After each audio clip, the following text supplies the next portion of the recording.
अल्हम्दुलिल्लाह हमने जो है 2019 में 55 एनिमल ऑस्ट्रेलिया से इंपोर्ट किए थे और अभी हमारे पास हर्ड जो खड़ा हुआ है वो 90 एनिमल का खड़ा हुआ है और हमने इसमें से 39 हिफर जो हैं वो सेल भी किए हैं। जो उस वक्त हमने सेल की थी वो को 5 लाख की सेल की थी हमने एक हिफर ना। तो अभी जो है हिफर्स अल्हम्दुलिल्लाह उनका रेट को 8 to 9 लाख रुपए चल रहा है।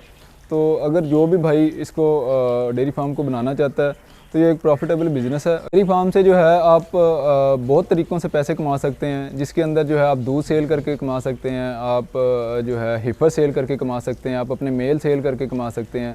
तो डेयरी फार्म से जो है ना अच्छी खासी अमाउंट आप कमा सकते हैं अगर आपकी। बिस्मिल्लाहिर्रहमानिर्रहीम, अस्सलाम वालेकुम नाज़रीन, हाफ़िज़ इकराम आपकी खिदमत में हाज़िर है और एक बड़ा ही खूबसूरत और डिजिटल काऊ फार्मिंग पर वीडियो है और बड़ा ज़बरदस्त ये फार्म है। आप समझ सकते हैं इस फार्म जैसे इन जानवरों से बढ़ के आपको फ्रीजन में इंशाल्लाह क्वालिटी नज़र नहीं आ सकेगी।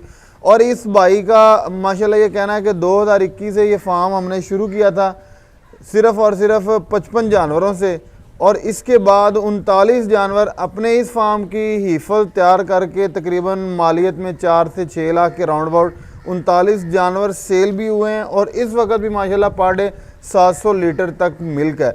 इनसे जानते हैं इस फार्मिंग के उरूजो ज़वाल की दास्तां क्या है, फार्मिंग की कामयाबी और नाकामी का सेहरा किस चीज़ पे मुनहसर है। अगर कोई बंदा फार्मिंग स्टार्ट करे तो क्या एम हो उसके दिल में, क्या जहन हो, क्या सोच हो इस फार्मिंग को शुरू, और फिर अहम बात की इस फार्मिंग का पोटेंशियल क्या है।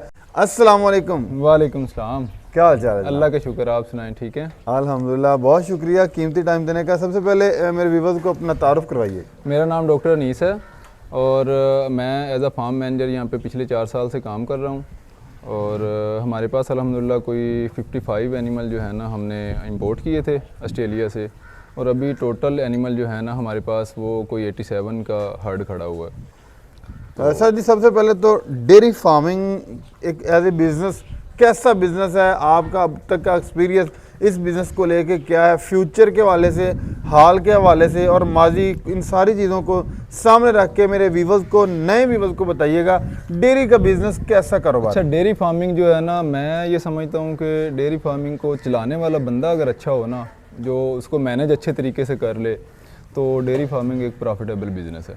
ठीक है, उसमें प्रॉब्लम ये होता है कि अगर आपके पास कोई मैनेज करने वाला बंदा अच्छा नहीं है ना, तो आप अमेरिकन एनिमल भी ले लेंगे ना तो आप प्रॉफिट में नहीं जा सकते।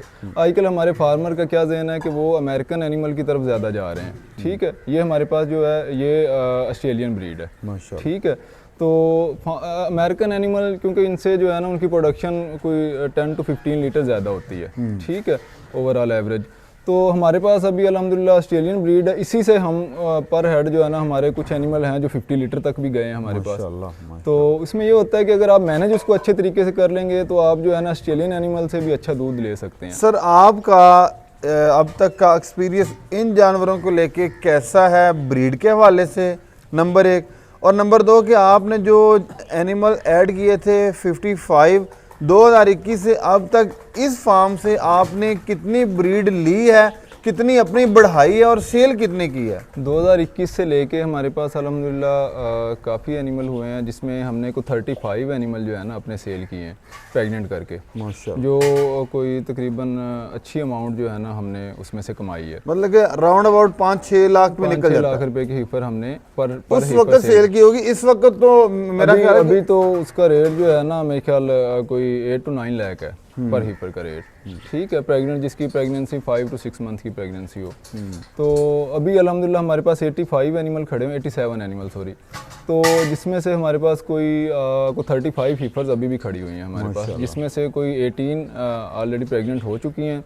बाकी को अभी ज़ाहिर आगे ब्रीडिंग सीजन शुरू होना है तो उसमें भी प्रेग्नेंट हो जाएंगे। इस वक्त जैसा कि ये वो टाइम पीरियड है डेयरी में जिस वक्त हर बंदा, हर फार्म सर्वाइवल की जंग लड़ रहा है, सदाबहार मुनाफा नहीं होता डेयरी में। ये पहले अगर आप वीडियो देख रहे हैं, सदाबहार मुनाफा आता नहीं रहता, लेकिन जिन दोनों में ये मुस्बत जाता है इंशाल्लाह वो सारे साल की कसर निकाल देता है। जैसे कि भाई ने कहा कि 39 जानवर हमने सेल किए हैं, वो इसी फार्म की इनकम है और इन्हीं से तैयार किए हैं। अच्छा सर, इस वक्त की कंडीशन बताइएगा, इस वक्त मिल्किंग की जो एवरेज है पर डे की क्या है, और आइंदा 2 माह बाद जो आपके बाकी मानदा जानवर वो जब काविंग पे आ जाएंगे उस वक्त क्या होगी? अभी हमारे पास जो एवरेज चल रही है ना, वो टोटल एवरेज डेली की वो 25 लीटर की चल रही है।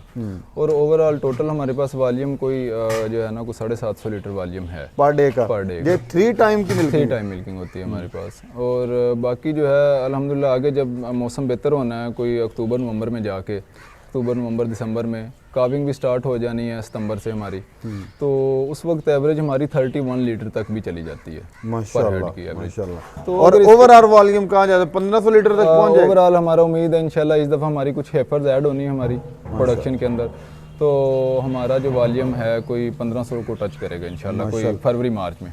अगर आप 1500 का ये जो फिगर आपका पूरा हो जाता है, फिर कहा जा सकता है कि आपको 30 से 40% प्रॉफिट में आप होंगे। बिल्कुल ऐसे ही है। अच्छा सर, दूसरी अहम बात है, आपका इन जानवरों को पालने में फीड की स्ट्रेटजी क्या है? फीडिंग किस टाइम क्या क्या इनको करते हैं? अच्छा, फीडिंग हम जिस तरह हमारी मिल्किंग होती है ना, मिल्किंग के दौरान ही फीड करते हैं हम।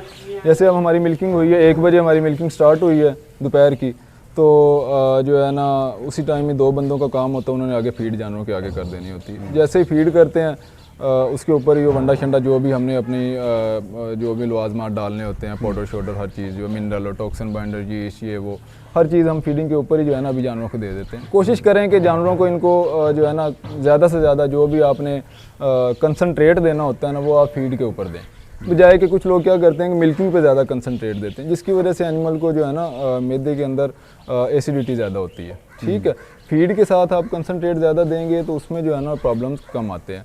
और आप कोशिश करें कि जैसे ही आपकी मिल्किंग ख़त्म हो, आपके एनिमल के आगे फीड मौजूद हो, ताकि आपके एनिमल जाके जो है ना बंकरों में और गंदी जगह में जाके बैठे ना। जब जानवर ज़्यादा मिल्किंग के फौरी बाद जाके बैठ जाते हैं तो उनमें स्टेटस के केसेस ज़्यादा आना शुरू हो जाते हैं। सर ख्याल रखना। अब दूसरी एक चीज़ है आमदन और एक है अखराजात। जी जी। आमदन की कितनी सूरतें हैं डेयरी में, पहले ये बताइएगा, और अखराजात किस किस लेवल के, किस किस तरह के हैं ये भी बताइएगा। अखराजात काफ़ी ज़्यादा डेयरी के। अगर आप नया फार्मर आया ना जो उसको नहीं पता कि कैसे मैनेज करना है, तो उसके अखराजात ज़्यादा हो जाते हैं। अगर एक वेल सेटल्ड बंदा है ना तो उसको पता होता है कि जी मैंने इसको उसके तो फिंगर सारी चीज़ें चल रही उसको पता होता है कि जी मैंने कैसे फार्म को मैनेज करना है, तो उसके अखराजात कम होते हैं। तो आमदन जो है ना, आमदन के काफ़ी ज़रिए हैं। जैसे आप दूध सेल करके भी इसमें आमदन कमा सकते हैं। इसी तरह आप अगर अपने को मेल आते हैं, आप मेल आप पाल के उसमें से भी आमदन कमा अब तो मेल फीमेल से ज़्यादा महंगा बिक रहा है। वही कह रहा हूँ ना कि आप मेल उनके पाल के, लेकिन मेल में ये होता है कि आपको ज़ाहिर उसकी कॉस्ट भी उतनी पड़ जाती है, लेकिन मेल में जो है ना आमदन कम आती है। तो आप हिफर्स हैं जो आप हिफर जो है ना बाहर से परचेज़ करके उनको प्रेग्नेंट करके भी सेल कर सकते हैं।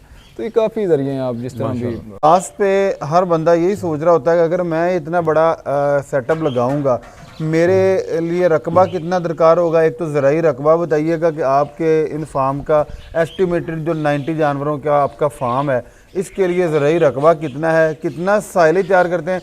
ग्रीन फोडर भी चलाते हैं या कि सिर्फ और सिर्फ साइलेज है? हम ग्रीन फोडर भी चलाते हैं। ग्रीन फोडर हम अपने जो हेफर्स हैं उनको दे रहे होते हैं। ज़रूरी होता है या कि वैसे? ग्रीन फोडर ज़रूरी होता है। अच्छा, साइलेज आप अपना ही तैयार करते हैं या कि बाहर से परचेज़ करते हैं? अपना कितना तैयार करते हैं और परचेज़ कितना करते हैं? अच्छा ना, हमारे पास टोटल अभी ज़राई रकबा जो है वो 12 एकड़ है। ठीक है, उसमें 12 एकड़ में हम अपनी कार लगा लेते हैं तो उसका साइलेज बनवा लेते हैं। बाकी जो है हम हमजा भाई है, हमजा मखदूम मिल की साइलेज जो है ना, उनसे हम सारी सर्विस मखदूम मिल की साइलेज। जी जी बिल्कुल, हम उन्हीं से सारी सर्विसेज लेते हैं। और हमारे पास जब भी साइलेज की अगर कमी होती है कहीं कभी भी, तो हम उन्हीं से साइलेज परचेज बनवाते भी उन्हीं से। बनवाते भी उन्हीं से ही हैं। सही हो गया। बहुत शुक्रिया डॉक्टर साहब। डॉक्टर अनीस साहब हमारे साथ मौजूद थे। वेल एजुकेटर बंदे हैं और बड़े समझदार ज़ीरक इंसान, माशाल्लाह अच्छी मैनेजमेंट रखने वाले हैं। और डेयरी के वाले से बड़ी अच्छी और उम्दा नफीस गुफ्तगू हुई है।